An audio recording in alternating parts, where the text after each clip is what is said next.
Brother White. Good morning, and let me begin by saying happy birthday to Pam. Thank you so much. 55 years old. Yes. My goodness, Pam. I And know. listen, 1967 was a incredible year. Aretha Franklin had her first #1 song, Respect. And so y'all make sure you give a little respect to Pam today. That is. Come on. That is right there. Let's Thank make sure we you. do that. But it was in 1877 that there was a university that was founded in Buies Creek, North Carolina, at a Baptist church by a Baptist minister named James Archibald Campbell, and he founded what is now Campbell University. But now, it wasn't until 1967 that Cordell Wise, the first black man, was admitted to Campbell. And then 3 other black students would follow in 1968. How in the world could a Baptist intellectual educational institution not open its doors to fellow humans until 90 years later? But maybe that's why also in 1877, there was another university that was born and that was given birth to in a military hospital building in Natchez, Mississippi. It was also founded by the American Baptist Mission Society. That's right, Jackson State. And the reason why is because there would be a need for an educational institution that would develop the next generation who would lead us through an appropriate reconstruction for America. 2 schools, same Baptist roots. Sometimes when you look at church history, it makes you wonder, what Bible did some church readers read? Yeah, The good same point. Bible wrongly used for segregation, but now it's truthfully used for liberation. Well, this weekend, we'll have an opportunity to experience a football game that will be more than a game. And Campbell University will step into a historical experience that has been critical in shaping America. Jackson State has entitled this year's homecoming A Different World. That's exactly what Campbell will be stepping into, Oh, yeah. a different Ooh. world. Man, I gotta watch that. Homecoming for an HBCU is a week filled with the legacy of struggle. Homecoming is that moment in Black America to meet the deepest longings of a human being. It's the place that your cultivated origin story has a chance to take place. Homecoming is where every person of African descent gets a chance to heal the pain of being ripped from the shores of the continent of Africa and to experience the celebration of an educational institution that's been a part of our psychological healing.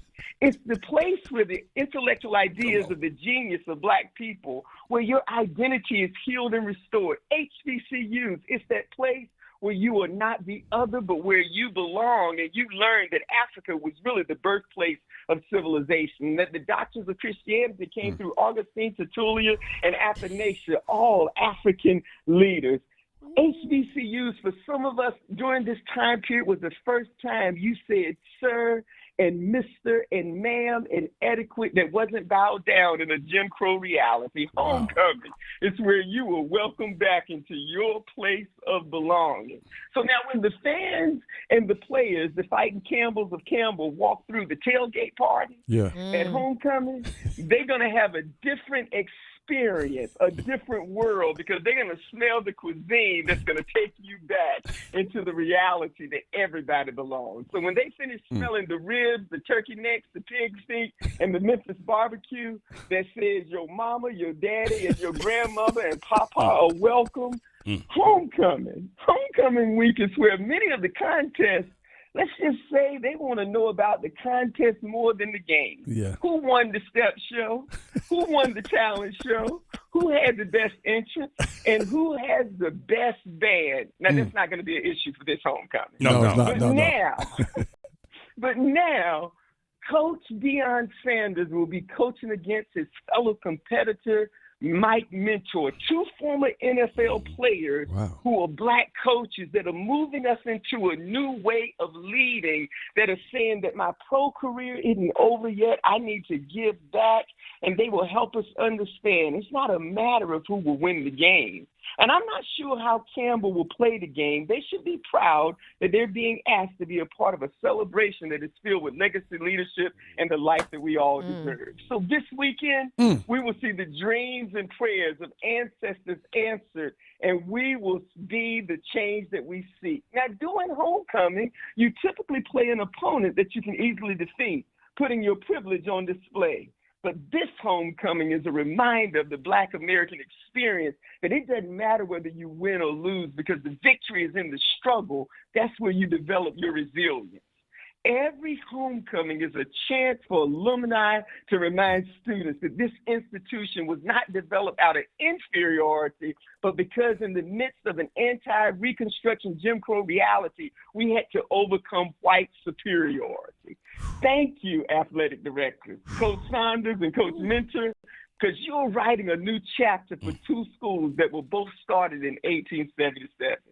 Because, yes, it's going to be more than a game, because we always know there's always more to the story. Thank you. Thank you. Absolutely. I mean, hey, Brother White, you brought it this morning as always, but you brought a little extra this morning. K-Mac can't even sit down. He wanted to get up and run around. That's the first. Just go ahead and say amen. I feel like saying amen. Just go ahead and say it, K-Mac. I feel like fanning you. Well, you brought the church to me this morning. Woo, he can feel it, boy. I'm serious though. It's Well, like you started talking about that homecoming. I know. Oh boy, inferiority, the superiority. Yes. Well, you better stop. Well, just want to give your listeners a window into one of the most incredible culture-making realities of our world. Even those of us who didn't go to predominantly Black colleges, homecoming is the place of gathering and restoration. There's more than just a game. It's bigger than that. But just excited for the model that Deion and Coach Mentor are setting for everyone. Yeah. And some of those Lakers need to go ahead and retire and become coaches. So they have a chance to come home. Hey, Brother White. Hey, thank you. That's all I can say.